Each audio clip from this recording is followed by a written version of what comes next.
Hello friends, welcome to Vanishree study. आज हमारी current affairs की क्लास है। देखिए हमारा लेक्चर जो है उत्तराखंड पीसीएस के लिए ही है, उत्तराखंड अपर पीसीएस के लिए।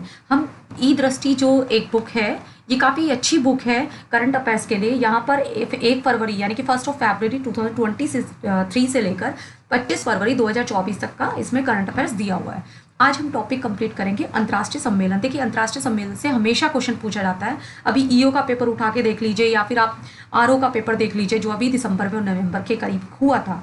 तो यहाँ से टॉपिक से ज़रूर क्वेश्चन पूछे जाते हैं और हम सिर्फ उतना ही कवर करेंगे जहाँ से क्वेश्चन पूछे जाते हैं, और ये सिर्फ उत्तराखंड अपर पीसीएस के लिए ही है। ठीक है, तो चलिए फिर स्टार्ट करते हैं। अब देखिए, अगर देखा जाए तो ये बुक काफ़ी मोटी है, तो अगर पूरा तो पढ़ने की जरूरत नहीं है, लेकिन आप इन टॉपिक को जरूर कवर कीजिए।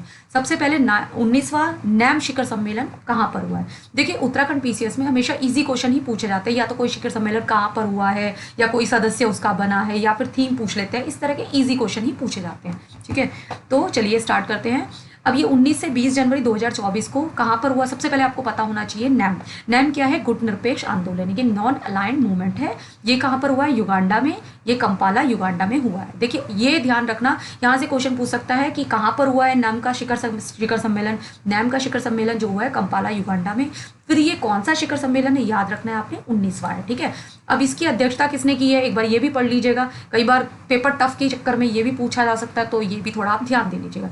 अध्यक्षता युगांडा के राष्ट्रपति योवेरी कगुटा मुसेवेनिया जो है उनके द्वारा किया गया। अब विषय जरूर याद रखना है, साझा वैश्विक समृद्धि के लिए सहयोग बढ़ाना। ठीक है, अब एक चीज ये पॉइंट भी इंपॉर्टेंट है, युगांडा वर्ष 2024 से लेकर 27 तक जो है नम का अध्यक्ष रहेगा। ठीक है, अध्यक्ष है। अब भारत की तरफ से किसने प्रतिनिधित्व किया है? हमारे जो विदेश मंत्री हैं एस जयशंकर जो है, उन्होंने यहाँ भारत की तरफ से यहाँ पर प्रतिनिधि मंडल का नेतृत्व किया है। ठीक है, भारत के। अब क्या है, भारत नम के संस्थापक सदस्यों में से एक है। अब यहाँ से ये इंपॉर्टेंट, ये भी पॉइंट ध्यान देना है, नैम के जो सदस्य देशों की संख्या वो 121 है। तो ये पॉइंट आपने ध्यान देना है। देखिए कुछ जितने पॉइंट थे मैंने आपको बता दिए, ये आपने याद रखना है। एक तो 19वीं है, कहाँ पर हुई? युगांडा में हुई है, कंपाला युगांडा। अध्यक्षता थोड़ा आप देख लेना, विषय देख लेना, साझा वैश्विक समृद्धि के लिए सहयोग। भारत की तरफ से विदेश मंत्री एस जयशंकर, और कितने सदस्य हैं? 121 सदस्य हैं। बस आपने इतना ध्यान दे लेना है और आपका क्वेश्चन आता है तो आप इसको कर देंगे। देखिए COP28 जो है बहुत ज़्यादा इंपॉर्टेंट है। अब ये यहाँ से क्वेश्चन जरूर बनता है। देखिए सबसे पहले COP28, सबसे पहले आपको ये पता होना चाहिए, संयुक्त राष्ट्र जलवायु परिवर्तन शिखर सम्मेलन है ये पूरा का पूरा। ठीक है, इसका फुल नेम। ठीक है, ये कहाँ पर हुआ है? दुबई में हुआ है, यानी कि UAE यानी कि संयुक्त अरब अमीरत में। ठीक है, अमीरात में। ठीक है, अब जो है यहाँ से कौन सा सत्र है? 28वां सत्र है। अब इसकी अध्यक्षता किसने की है, आप ये भी ध्यान दीजिए। सुल्तान अहमद अल जावेर जो है, उन्होंने इसकी अध्यक्षता की है। यहाँ से ये देखिए कुछ पॉइंट्स हैं, आप पढ़ लेना है इनको, लेकिन मैंने हाईलाइट कर दिया है। लेकिन यहाँ से जो इनका पूछा जाता है, यही पूछा जाता है कहाँ पर हुई है, या COP29 कहाँ पर होगी, इस तरह के पॉइंट्स ही पूछे जाते हैं। ठीक है, यहाँ से ये पॉइंट काफ़ी इंपॉर्टेंट है। देखिए प्रधानमंत्री नरेंद्र मोदी ने COP28 में ग्रीन क्रेडिट पहल जो है उसका शुभारंभ किया है। तो आपसे ये पूछा जा सकता है कि प्रधानमंत्री COP28 में प्रधानमंत्री नरेंद्र मोदी ने कौन सी पहल की शुरुआत करी है, तो आपने ध्यान देना है ग्रीन क्रेडिट पहल की शुरुआत की है। इसी तरह यहाँ से ये पॉइंट भी इंपॉर्टेंट है, दुबई में COP28 के दौरान ग्रीन राइजिंग पहल का भी शुभारंभ किया गया है। तो ये भी पॉइंट आपने ध्यान देना है, ये 2 पॉइंट आपने याद रखने हैं। ठीक है, कहाँ पर हुई है? दुबई में, संयुक्त अरब अमीरात में हुई है। ठीक है, ये भी आपने ध्यान देना है। ठीक है, अब ये पॉइंट भी आप थोड़ा सा पढ़ लेना। ठीक है, ग्लोबल रिवर सिटी अलायंस को जल शक्ति मंत्रालय भारत सरकार द्वारा राष्ट्रीय स्वच्छ गंगा मिशन के नेतृत्व के लिए COP28 के दौरान लॉन्च किया गया। ठीक है, ये पॉइंट भी आप ध्यान दे लेना। अब यहाँ से ये देखिए, ये इंपॉर्टेंट है। COP29 कहाँ पर होगी? नवंबर 2024 में अजरबैजान में होगी। COP30 कहाँ पर होगी? 2025 में ब्राजील में होगी। तो आपने ये पॉइंट जरूर याद रखना है। 28 कहाँ पर हुई है? दुबई में हुई है। ठीक है, UAE में। 29 कहाँ पर होगी? अजरबैजान में होगी। 30 कहाँ पर होगी? नवंबर 2025 में ब्राजील में होगी। तो आपने ये ध्यान देना है, और जो स्कीम्स थी ये आपने ध्यान देनी है। एक तो ग्रीन क्रेडिट पहल, और क्या नाम है, ग्रीन राइजिंग पहल, ये आपने ध्यान देना है। ये पॉइंट जरूर पूछे जा सकते हैं। ठीक है, अब नेक्स्ट है COP5 मीना माता अभिसमय पर 5वीं बैठक। देखिए यहाँ से क्वेश्चन पूछा जाता है, यहाँ से ये क्वेश्चन पहले आ भी रखा है, उत्तराखंड पीसीएस ने ये क्वेश्चन पूछ भी रखा है। मीना माता कन्वेंशन जो है किससे रिलेटेड है, तो आपने ध्यान देना है मीना माता जो कन्वेंशन है, यानी कि मीना माता अभिसमय जो है वो किससे रिलेटेड है, पारे से रिलेटेड है, पारे से संबंधित है। ठीक है, अब ये कहाँ पर हुई है, जनेवा स्विट्जरलैंड में हुई है, तो आपने ये भी ध्यान देना है। ठीक है, अब इसकी अध्यक्षता किसने की है, ये भी आप थोड़ा याद रख लेना।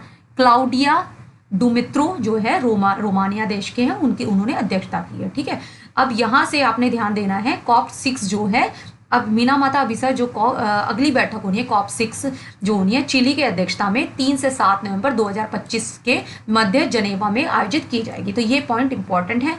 फिर इसकी अध्यक्षता आप ये देख लेना, ये जो है अस्वाल्डो पेट्रिसियो अल्वारेस पेरिस। ठीक है, ये इसका आपने अध्यक्षता ध्यान दे लेना, ये पूछा जा सकता है। तो ये किससे रिलेटेड है, ये पारे से रिलेटेड है। ठीक है, ये क्वेश्चन कई बार पूछा भी जा रखा है, तो कई बार ऐसे भी पूछ सकते हैं कि 6 कहाँ पर होगी, तो ये भी आपने ध्यान देना है।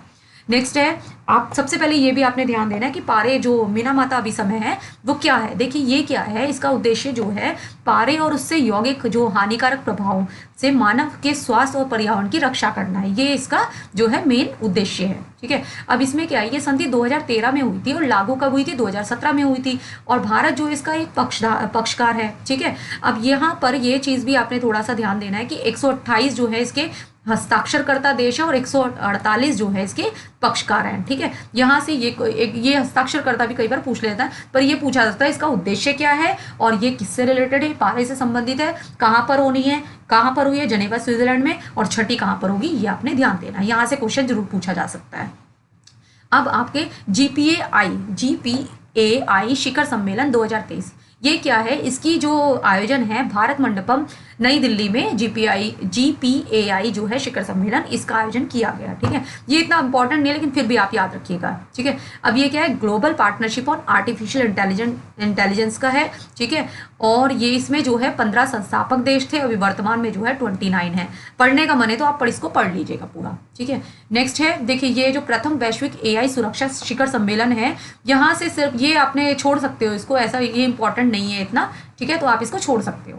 अब यहाँ से ये इंपॉर्टेंट है, ये 3 बेसिन समिट ब्राज़ाविल समिट जो है ये कहाँ पर हुई है, अफ्रीकी देश कांगो गणराज्य की राजधानी ब्राज़ाविल में हुई है। ठीक है, ये समिट अब इसका जो है दूसरा संस्करण था। अब ये है क्या, ठीक है, अब ये है क्या, थ्री बेसिन क्या है, देखिए 3 बेसिन जो है कर्क रेखा और मकर रेखा के बीच में अवस्थित अमेजन बेसिन है, कांगो बेसिन है और बोर्नियो मेकोंग दक्षिण पूर्व एशिया बेसिन है। इसी बेसिन को 3 बेसिन में शामिल किया जाता है। ठीक है, ये आपने पॉइंट आपको याद होना चाहिए। ठीक है, ये अब नेक्स्ट है G77 काफ़ी इंपॉर्टेंट है और यहाँ से पूछा भी जा सकता है। देखिए इसका आयोजन जो है कहाँ पर हुआ है, हवाना क्यूबा में हुआ है। अध्यक्षता आप याद रख लेना, क्यूबा के राष्ट्रपति मिगुएल डियाज कैनेल द्वारा की गई है। या आपके इसका विषय जरूर याद रखना है, थीम याद रखना है, वर्तमान विकास चुनौतियां,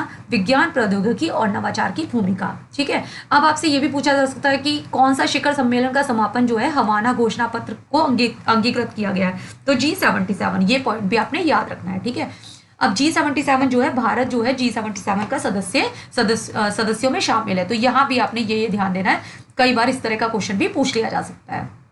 अब 18वां G20 शिखर सम्मेलन, देखिए G20 शिखर सम्मेलन है, ये आपने पूरा आर्टिकल जरूर पढ़ लेना क्योंकि G20 पिछले साल 2023 में भारत ने इसकी अध्यक्षता की थी। ठीक है, तो अब इसकी जो है 60 शहरों में, जो भारत की जो है 60 शहरों में लगभग 200 बैठकें हुई थी, तो इसके बारे में आप पढ़ लेना क्योंकि इसके बारे में यहाँ से क्वेश्चन पूछा जा सकता है। तो मैंने इंपॉर्टेंट, और ईओ में अभी क्वेश्चन पूछा भी जा रखा था यहाँ पर कि G20 का शेरपा जो है ईओ या आरओ के किसी एग्जाम में पूछा गया था, अभी जो दिसंबर और नवंबर-दिसंबर के टाइम पे हुआ था एग्जाम, कि G20 का शेरपा कौन है, अमिताभ कांत है, और हर्षवर्धन श्रृंगला को मुख्य समन्वय यानी कि चीफ कोऑर्डिनेटर नियुक्त किया गया। तो ये मैंने इंपॉर्टेंट पॉइंट जो है हाईलाइट किए हुए, तो आप जितने इंपॉर्टेंट पॉइंट हाईलाइट किए हैं उन पॉइंट को अच्छे से आप पढ़ लेना। ठीक है, और यहाँ पर ये क्वेश्चन भी पूछा जा रखा है, G20 का स्थायी सदस्य किसे बनाया गया है, अफ्रीकी संघ को बनाया गया है। यहाँ से ये क्वेश्चन भी पूछा जा रखा है G20 का, वैसे आप पूरा आर्टिकल इसमें पढ़ लेना। ठीक है, अब G20 जो है एक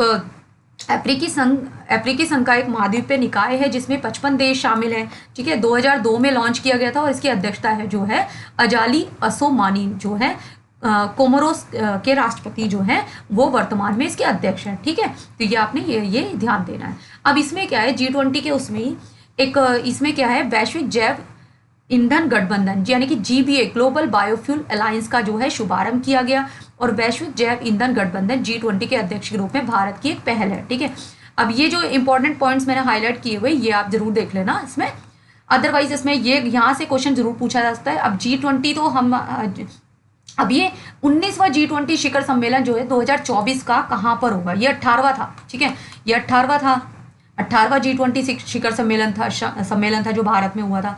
अब अगर आपसे पूछा जाए ये 19वां, तो रियो डी जेनेरियो ब्राजील में आयोजित होगा। तो ये इंपॉर्टेंट पॉइंट है, ये पूछा जा सकता है। और ये इसका जो है भारत में G20 की अध्यक्षता जो है इसमें ये आपने ध्यान देना, अध्यक्षता वसुंधम कुटुंबकम या एक पृथ्वी एक कुटुंब एक भविष्य जो है इसकी थीम है, थीम भी आपने ध्यान देनी है। ठीक है, अब महाउपनिषद के प्राचीन संस्कृत पाठ से लिया गया है, और ये आप पूरा पढ़ लेना लोगो वगैरह के लिए। राष्ट्रीय ध्वज के जीवंत जो रंगों को केसरी, सफ़ेद और हरा नीला से प्रेरित किया गया है, ये आप सारी की सारी चीज़ें पढ़ लेना। ठीक है, अब यहाँ से इंपॉर्टेंट है 43वां आसियान शिखर सम्मेलन। अब ये कहाँ पर हुआ, जकार्ता इंडोनेशिया में हुआ है। अध्यक्षता किसने की है, इंडोनेशिया के राष्ट्रपति जोको विडोडो द्वारा की गई है। थीम आपने याद रखनी है, आसियान मैटर्स एपिसेंट्रम ऑफ ग्रोथ। ठीक है, इसकी थीम आपने याद रखनी है। ठीक है, अब इसमें क्या है, इसमें इंपॉर्टेंट है आसियान शिखर सम्मेलन में, देखिए अब इसमें क्या था, इसमें जो हमारे प्रधानमंत्री नरेंद्र मोदी जी हैं उन्होंने तिमोर लस्ते में भारतीय दूतावास स्थापित करने की घोषणा की गई है। ठीक है, ये बहुत ही इंपॉर्टेंट पॉइंट है, यहाँ से क्वेश्चन पूछा जा सकता है। देखिए यहाँ से क्या क्वेश्चन पूछा था, एक तो दूतावास, भारतीय दूतावास कहाँ स्थापित करने की बात की गई है, तिमोर लस्ते। ठीक है, अब तिमोर लस्ते जो है दक्षिण पूर्व एशिया में स्थित है। अब ये आपसे क्वेश्चन पूछ रहा है तिमोर लस्ते जो है कहाँ पर है, ये भी क्वेश्चन पूछा जा सकता है। तो ये दक्षिण पूर्व एशिया में स्थित एक देश है। ठीक है, और इसकी कैपिटल जो है दिल्ली इसकी कैपिटल है। तो ये यहाँ से 2-3 पॉइंट थे जो आपने याद रखने हैं। ठीक है, और थोड़ा सा इसको मैप में भी देख लेना तिमोर लस्ते कहाँ पर है। ठीक है, अब 15वां ब्रिक्स सम्मेलन जो है कहाँ पर हुआ, 15वां ब्रिक्स सम्मेलन जो है जोहान्सबर्ग दक्षिण अफ्रीका में हुआ है, और दक्षिण अफ्रीका की अध्यक्षता में आयोजित किया गया। ठीक है, इसका मुख्य विषय पढ़ लेना, ब्रिक्स और अफ्रीका पारस्परिक रूप से त्वरित विकास, सतत विकास और समावेशी बहुपक्षपात के लिए साझेदारी। ठीक है, अब यहाँ से ये इंपॉर्टेंट पॉइंट है, यहाँ से क्वेश्चन पूछा भी गया था। देखिए ब्रिक्स समूह में 6 सदस्यों को शामिल करने की घोषणा की गई थी। कौन कौन थे, अर्जेंटीना, मिस्र, इथोपिया, ईरान, सऊदी अरब, यूएई। और अब क्या है, इसमें क्या है, अब क्या है, 5 देश जो जनवरी 2024 से जो ब्रिक्स में पूर्णतः जो है शामिल, ये अर्जेंटीना को छोड़ दिया गया, इसको छोड़ दिया गया, और 5 को शामिल करके अब जो है 10 हो गए। पहले 5 थे, अब जो है ब्रिक्स हैं 10 सदस्य बन गए हैं। तो यहाँ से क्वेश्चन पूछा जा सकता है कौन कौन से जो देश है वो जो है उसमें ऐड हुआ है। तो 5 ये आपने याद रखने हैं, मिस्र है, इथोपिया है, ईरान है, सऊदी अरब है, यूएई है। क्योंकि ये क्वेश्चन भी इस तरह का, ये क्वेश्चन भी ईओ में या आरओ में ये पूछा जा रखा है। ठीक है, तो आप इसको याद रखना। अब नेक्स्ट है एक, ये आपने ध्यान देना है, 16वां ब्रिक्स सम्मेलन 2024 जो है कजान रूस में आयोजित होना है। ठीक है, यहाँ से ये पॉइंट भी इंपॉर्टेंट है। अब 23वां संघाई सहयोग संगठन यानी कि एससीओ के शिखर सम्मेलन कहाँ पर हुआ, भारत की अध्यक्षता में हुआ था। ये 4 जुलाई 2023 में, ये वर्चुअल प्रारूप था। अब यहाँ से ये ध्यान देना है, ईरान जो 9वां जो होगा, ये तो अभी कौन सा था, ये 23वां जो हुआ है। अब ये क्या है, इस शिखर सम्मेलन के दौरान ईरान एससीओ का 9वां सदस्य देश बन जाएगा। तो ये भी आपने यहाँ से ये पॉइंट जो है याद रखना है। और 2024 में, अब ये पूछा जा सकता है 2024 में जो, अब इसका नेक्स्ट जो है कहाँ पर होगा, कजाकिस्तान में जो है ये आयोजित होना है नेक्स्ट जो है। तो देखिए ये इतने, जैसे मैंने जो हाईलाइट किए हुए हैं, आप इतना ही पढ़ लेंगे तो यहाँ से आपका क्वेश्चन जो है उत्तराखंड पीसीएस में आराम से आपका बन जाएगा। अगर आपको पूरा पढ़ने का मन है तो आप पूरा पढ़ लेना, लेकिन आप ब्रिक्स है या फिर ये G20 है, इनको तो पूरा पढ़ सकते हो। ठीक है, अदरवाइज और टाइम खराब करने की जरूरत नहीं है, क्योंकि टाइम भी कम है, और जितना हाईलाइट जितना मैंने किया है आप उतना ज़रूर कर लीजिए। मिलते हैं नेक्स्ट लेक्चर में। Thank you.